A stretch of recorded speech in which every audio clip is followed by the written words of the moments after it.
Okay, thanks everybody. We are having, Okay, there we go. So today's panel is From Suspicious Minds to Burning Love. What we're going to talk about, and my Reason colleagues are Adrian Moore, Peter Suderman, and Elizabeth Nolan Brown. We're going to try to be positive today because we are in the midst of a decades-long decline in trust and confidence in the government for very, very good reasons. This is a chart where you can see back in the LBJ and even in the Nixon days, about 75% of Americans thought they had a lot of trust and confidence that government would always try to do the right thing. We have lost 50 points on that scale. We're down in the low 20s, and there's no sign of it coming back. Are we happy with that? Okay, what we're going to talk about is we're right to be suspicious. The government is terrible at most things. It has lost our trust by repeatedly lying to us or failing us and never really kind of admitting it. But there's a big problem from a libertarian point of view or from a freedom point of view, because when you go from a high trust to a low trust society, this is what happens. This is from a paper in the Quarterly Journal of Economics from 2009. Individuals in low trust countries want more government intervention, even though they know the government is corrupt. We have suspicious minds. We know the government is not going to help us, but we ask it to do more and more, which helps explain why, government budgets now, the federal budget is over $6 trillion and may never come back down for a long time. But what we want to focus on here, and Adrian's going to talk first, then Peter, then Liz, about places where both in terms of policy, things are getting better because people are using their cynicism and their suspicion not to become nihilistic, but to become idealistic and to put in policies that actually increase our quality of life and our autonomy and things like that.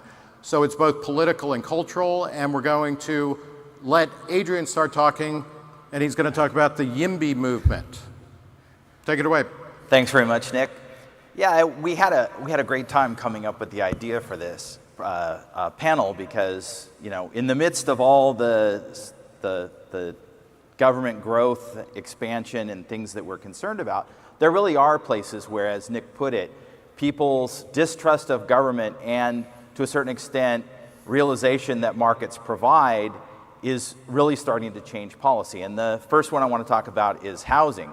I don't know how well you can see that graph at the bottom, but it's showing as of a couple months ago, the rate of building permits that's being issued by local governments.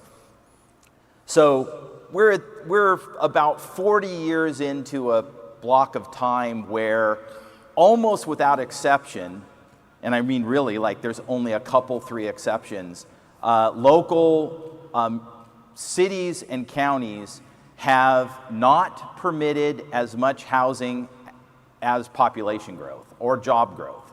And so you've had a consistent, year after year, growing gap between supply and demand in housing. And of course, in the larger cities, this has been dramatic, where literally in most of the cities over 1 million population in the country, you were having, tens of thousands fewer units being built than population and job growth. So no wonder rents and housing costs were going through the roof. And eventually, people started to catch on to this. And people, after saying, well, the problem is that the government needs to build more affordable housing, and we need to have more housing projects, and then people say, oh, wait a minute, that's right. Every housing project I've ever heard of was a colossal failure, and I don't have any confidence. Slowly, the idea that what we need is for the market to be allowed to build enough housing to keep up with demand. And you had the rise of this YIMBY movement, predominantly in California. And interestingly, this is a grassroots, progressive movement for the large part, where groups that generally don't believe in markets finally got pushed so far into a corner on housing that they acknowledged that we've got to allow the market to build housing. And that's spilling out all over the country, and hence you see now we're still not building enough to keep up with demand, but we're falling short of demand by much less than we were in previous decades. So I think that kind of grassroots change in perspective and belief in markets is a great example. Another place where this is going on, I think, is with the legalization of cannabis. And there's sort of two layers to what we're seeing from this. The first, I think the most obvious, the one most of us think of is, here's a product that's demonstrably less harmful than alcohol, which we allow, and we've had this horrible war on drugs against marijuana that's been super counterproductive in countless ways that I don't want to get into here. But as we've moved to legalizing, that's freed up a lot of people from going to jail or having their lives disrupted or destroyed by cannabis arrests and imprisonment. But at the same time, it's been a demonstration in markets working.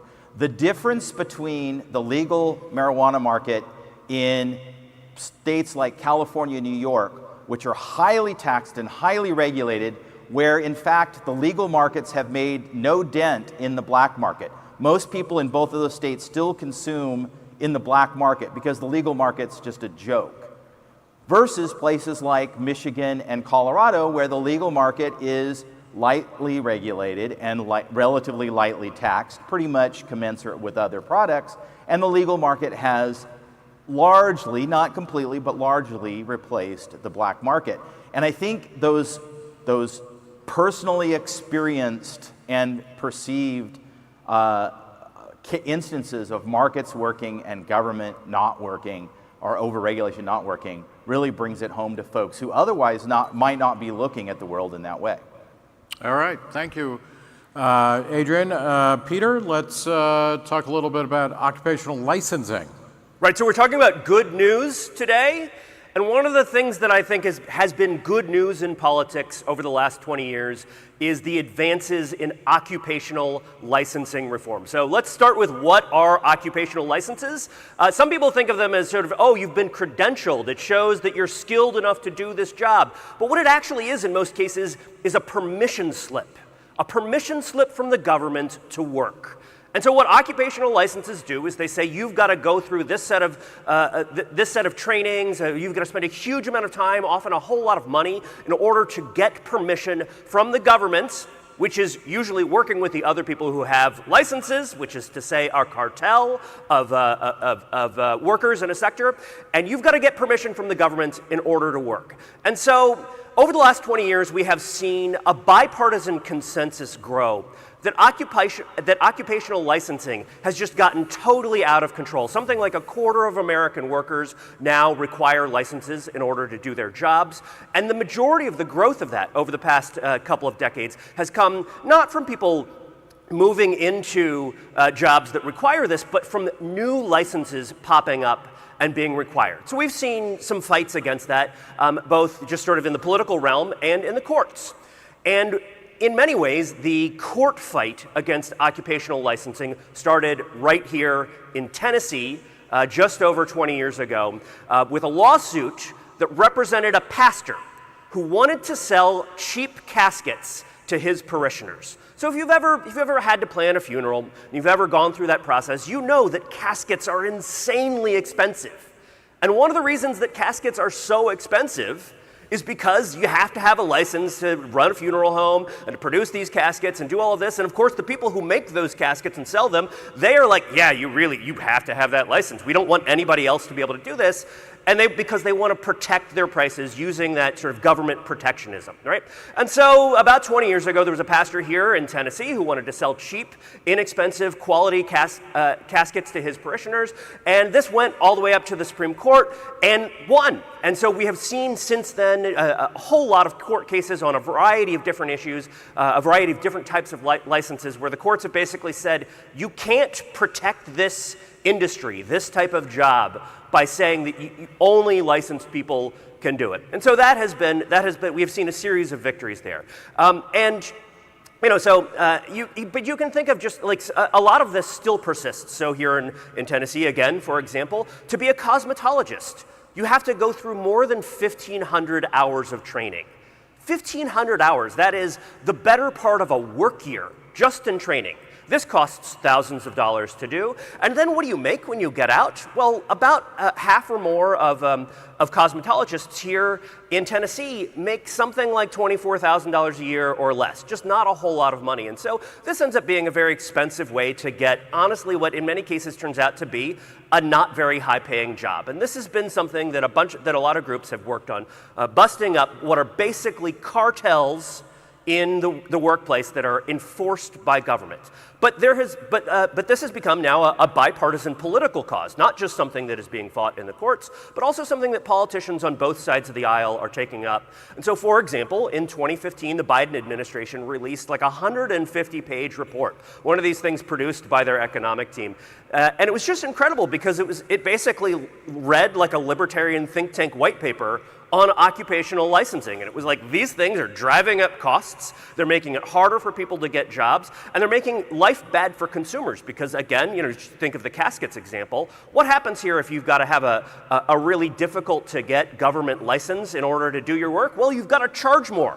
And so this kind of thing adds to inflation. It makes prices higher. And so we've seen on the left a movement to reduce occupational licensing and to find ways to make it easier for people to get work and to do work without a government permission slip. And then, of course, on the right, we've also seen other efforts. And I want to point out one in particular, which is that in New Hampshire, Governor Chris Sununu recently just said, we're going to totally get rid of 31 different occupational licenses in this state. We don't have them anymore. You can just work without any kind of license at all. It's great. Yes, this is actually worthy of applause. And then the other thing he said, which I thought was really, really wonderful, and just a smart way to address this was, if you have a license in good standing to do your work from any other state, we're going to accept it. Right? So it's sort of a universal reciprocity on all licenses. And this doesn't get rid of them, but it does mean that you can cross state lines and do your work and that we're not going to require extra training if you move to New Hampshire and want to do work. So this is good news for liberty. This is good news for workers. This is good news for consumers. And it is happening. It's happening in states. It's happening in the federal government. And it's happening on a bipartisan basis. So the next thing I want to talk about is antitrust. So antitrust it's a little bit of the flip side here of occupational licensing because the government keeps seeing cartels where they don't exist. Right? So if the thing about occupational licensing is that those are government granted cartels, right? That's the government permission slip saying only these people that we have certified, they can work. Well, what antitrust is it says, hey, I think you've got a cartel there that you just formed yourself. We're going to try and bust that up through the courts. So this has been a big push on the left for going on about a decade now, and in the Biden administration, it has really been operationalized. In 2021, President Biden put out an order calling for a whole of government push to aggressively enforce antitrust. And he appointed a couple of antitrust hawks, intellectuals. In one case, Lina Khan, who is now the head of the FTC. She is in her mid-30s, and she came out of academia in her 20s. She rose to fame because she wrote a big paper arguing for a completely different view of antitrust, and in particular to apply antitrust to Amazon. So this is sort of a funny case politically, because if you look at polls of popular institutions in the country, Congress ranks amongst the worst. The federal government ranks amongst the worst. As Nick was saying, people don't trust the government. You know who people trust? Amazon. Amazon is the second most trusted institution in the country. And what did Joe Biden do? He put the person who said, you know what, we got to go after Amazon. They are the big problem. He put that person in charge of the FTC. And so since that order came out in 2021, we have just seen a wave of lawsuits and legal actions from the FTC and the DOJ going after big companies, going after Amazon, going after Facebook, going after Microsoft, all of the big tech companies, as well as some other companies that you may not have heard of, especially in the health sector. And the good news here is not that these suits are happening. The good news is just about every time the Biden administration has gotten to court and made the case against these companies, the judges have just been like, no, you don't have a case here. It's actually really incredible to read the judges' rulings when you see these things, and the judges response is not just like, well, I think technically you haven't quite, gotten there, and this is a tough one. In virtually all of the rulings where you can see what the judge has written,